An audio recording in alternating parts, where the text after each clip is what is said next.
ایک جوہری تھا سنہرا، تو اس نے مختلف ڈبیاں کھول کے لوگوں کے سامنے رکھی اور ایک موتی نکال کر کے کہا کہ یہ موتی شب افروز ہے، رات کو چمکتا ہے، اور اس وقت دنیا کے اوپر جو قیمتی ترین موتی ہیں ان میں سے ایک موتی یہ میرے پاس ہے۔ خیر اس نے اپنا سامان سمیٹا تو اس مجلس میں ایک چور بھی بیٹھا ہوا تھا، اس کے دل میں لالچ آ گئی، تو اس نے اس جوہری سے کہا کہ جناب کہاں کے ارادے ہیں؟ تو اس نے کہا کہ میں بمبئی جا رہا ہوں۔ اس نے کہا واہ واہ کیا اچھا ہوا، میں بھی تو بمبئی جا رہا ہوں، تو چلو اکٹھا سفر ہوگا۔ وہ جوہری سمجھ گیا اس کی نیت کے کھوٹ کو کہ یہ میرا ہم سفر تو نہیں ہے، اس کا دل آ گیا ہے اس موتی پہ اور مجھ سے ہر صورت یہ موتی چرانا چاہتا ہے۔ لیکن وہ بھی بڑا سمجھدار تھا، اس نے کہا آ جائیے کوئی بات نہیں۔ سفر چلتا رہا، رات ہوئی، جب سامان اتارا اور سونے کی تیاری کی تو وہ جو اس نیت سے ساتھ ہم سفر بنا تھا اس نے بھی اپنی قمیض اتار کے لٹکا دی، اور اس جوہری نے بھی۔ اس جوہری نے یوں کیا کہ نظر بچا کے وہ ڈبیا قیمتی موتی والی نکال کر کے اس کی جیب میں ڈال دے اور خود بے فکر ہو کے سو گیا۔ جب یہ خراٹے لینے لگا تو چور اٹھا، اس کا سامان ٹٹولا، اس کی جیبیں دیکھیں، سارا دیکھتا رہا۔ خیر دن چڑھ گیا، جوہری اٹھا، اس نے نظر بچا کر کے اس کی جیب میں ہاتھ ڈال کر کے وہ موتی اپنی جیب میں ڈال لیا۔ صبح جب ناشتے پہ بیٹھے تو اس چور نے باتوں ہی باتوں میں بات کی، وہ آپ کے موتی کی چمک شمک نظر نہیں آئی رات کو؟ تو وہ ہنس کے کہنے لگا نہیں میرے پاس ہی تو تھا، اور جیب سے نکال کے سامنے رکھ دیا۔ دل ہی دل میں بڑا حیرت زدہ ہوا، میں نے تو سارا ٹٹولا، یہ اگر کہیں تھا تو مجھے کیوں نہیں ملا؟ چلو آج صحیح۔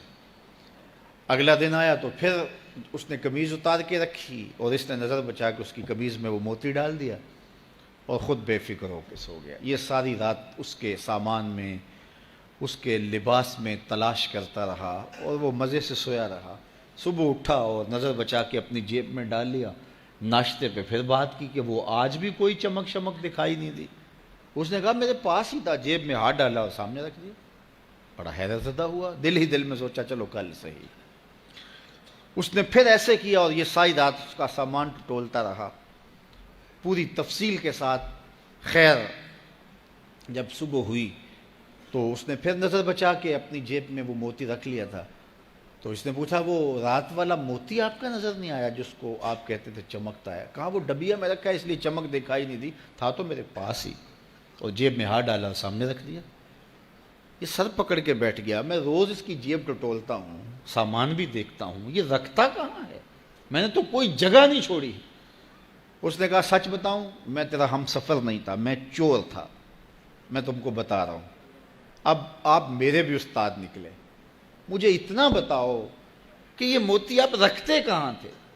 میں ساری رات ٹٹولتا رہا اور 3 دن ہو گئے مجھے، میں نے کوئی گوشہ نہیں چھوڑا، آپ کا سامان کھول کھول کے دیکھا ہے، آپ کا لباس الٹ پلٹ کے دیکھا، لیکن مجھے ملا ہی نہیں، یہ رکھتے کہاں تھے؟ مجھے یہ تو بتاؤ۔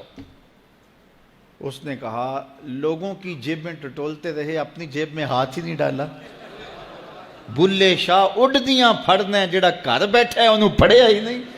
وفی انفسکم افلا تبصرون، کہا تم کہاں اسے ڈھونڈ رہے ہو، ذرا اندر بھی اتر کے دیکھو، اندر اترو گے تو اس کا سراغ مل جائے گا۔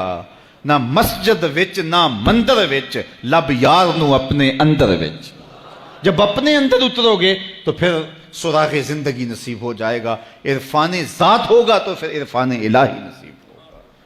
لیکن ہم دائیں بائیں ڈھونڈنے نکلے لیکن اپنے اندر اتر کے نہ دیکھا۔ تو سراغ زندگی ملتا ہی تب ہے جب اس کی چوکھٹ پہ جھکنا بندہ سیکھ جاتا۔ تو اس کی چوکھٹ پہ جھک کر کے زندگی کی سربلندی حاصل کیجئے اور مقصد زندگی حاصل کیجئے۔